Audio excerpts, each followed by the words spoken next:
How would being chosen to participate in a covert mission by a strange benefactor be? Only a very small percentage can win. The recruitment to the Mysterious Benedict Society is highly arduous. Only 0.5% students can pass, but some teens make it up. Let's see how. Rainy Muldoon is an orphan. Though he tries to make friends, the orphanage kids tease him for being smart. So he enjoys reading and being by himself. He frequently feels out of place, primarily because he is significantly smarter than the rest. Miss Perumal, the tutor at the orphanage, is the only one who can act as his mentor. One day, she gives him a flyer advertising a competition with scholarships up for grabs for the victors to enroll in the prestigious Boatwright Academy. Although Rainy doubts his own ability, he has always wanted to study at Boatwright. He will be the most deserving candidate among all those taking the test Miss Perumal promises him. She takes him to the exam center. The exam begins. Rainy is taking the test with a large group of kids. Number 2 is the examiner. She is a peculiar but severe woman. She gives them an overview of rules and restrictions. Rainy analyzes the first query, which asks him which of 2 animals, an elephant or an llama, would he choose to save if he had only one chance to do so while they were both falling from a great height. Rainy answers that he would save the elephant in the hopes that it could stop the llama from falling and they would both survive. He gets to the final question, which asks him if he is brave. After considering it carefully, Rainy responds that he would want to think so. Number 2 requests that they put down their pencils. While the students patiently wait, she grades the papers. She concludes by telling them that those who pass this test will go to the next round of the examination. At a prescribed time, they are to show up at a building in the adjacent block. She further adds that each person is only permitted to bring 1 pencil and 1 eraser to the exam.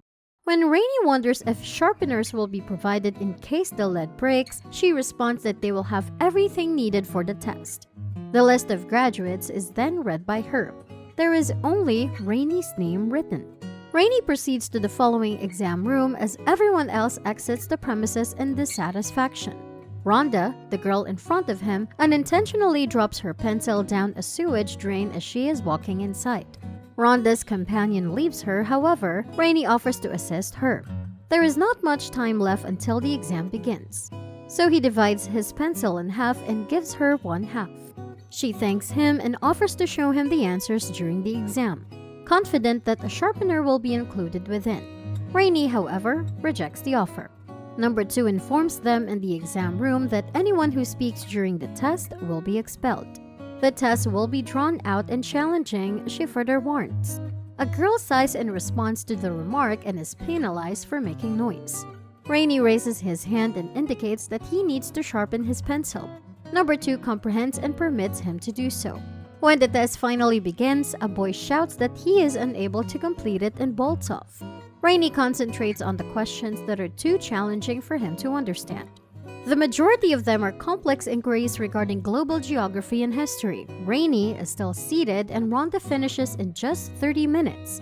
She leaves Rainy a small piece of paper before submitting the answers in secret. He notes that the paper contains all of the solutions, but he ignores it. Now, some pupils are on the verge of tears due to the challenging questions. Rainy doesn't know the answers to any of the questions, but after carefully reading each one, he discovers that the final question contains the solution to the first one. Similar to this, each question has all of the answers. Once he learns it, he records them without difficulty and performs admirably on the test. Soon after, the outcome is made public, and once more, only Rainy succeeds and moves to the next task where he meets Sticky Washington, an A-grade student. Sticky has a photographic memory, which means he can recall anything he sees. Additionally, he was the only person in his batch to pass the test. Once Sticky and Rainy talk to each other, they discover that they encountered the same girl, Rhonda, who lost her pencil in the sewer and had the identical experience. They realize the true intent of the ruse was to put their goodwill and commitment to the test. As a result, they succeeded as opposed to the other pupils who merely paid attention to the questions. Unexpectedly, 2 more teens entered the room and introduced themselves. They are Dewey and Kate. Kate is an active and independent young girl who never leaves home without her red tool bucket. Kate asserts that the test was too challenging and she didn't genuinely pass. In actuality, she was chosen because by providing a distraction, she assisted number 2 in driving away all the irate parents. After the team has come together, Milligan, the person in charge of the upcoming test, is introduced. The next challenge is to navigate in a room with a floor designed with black and white check boxes. According to a notice on the floor, the recruits should not touch either square boxes with their legs. It's Dewey's turn. He comes into the area and jumps to the yellow squares using his athleticism. He effortlessly leaps to the other end of the room while holding on to the wall. Kate enters after him with a red tool bucket. Creating a route with a rope she pulled from the bucket and tightly tying it. Kate can easily walk on ropes because she previously spent a lot of time working in a circus. When Sticky's turn comes, he carefully reads the question and realizes that it clearly instructs them not to step with their feet.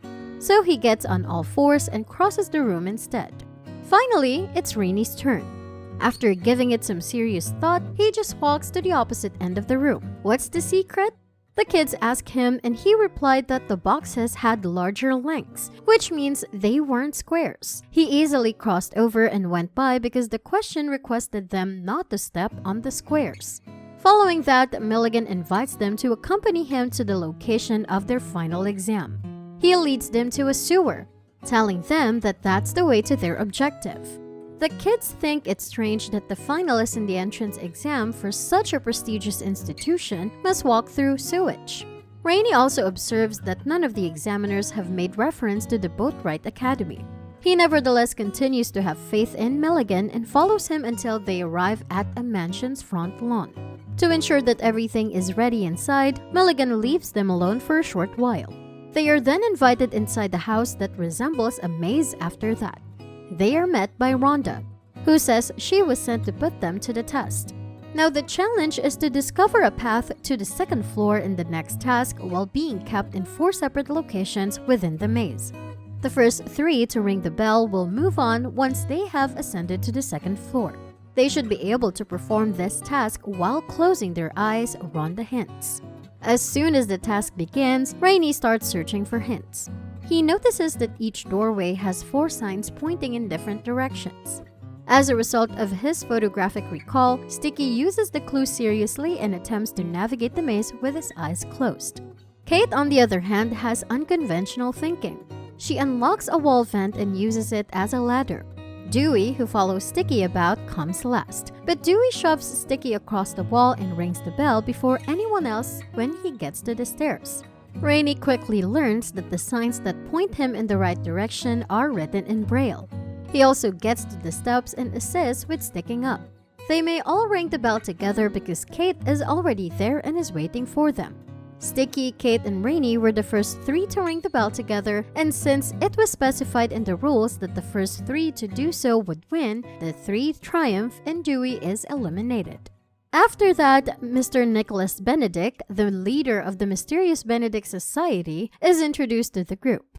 Surprising them, the 4th and youngest member, Constance, joins their team as they discuss further orientation. She is a cute little girl with intelligence and wit who doesn't give a damn what people think. It turns out that she performed a little differently on the test than the others did. She began by crossing out each question, stating that they were all incorrect. She then ignored the rules and brought whichever many pencils she wanted. And in the final test, she chose to eat a sandwich rather than navigate the maze. But she was chosen despite her distinctive characteristics. Now, Mr. Benedict tells them the truth. They weren't chosen for the Boatwright Academy scholarship. Rather, they were chosen on a covert mission to save the world.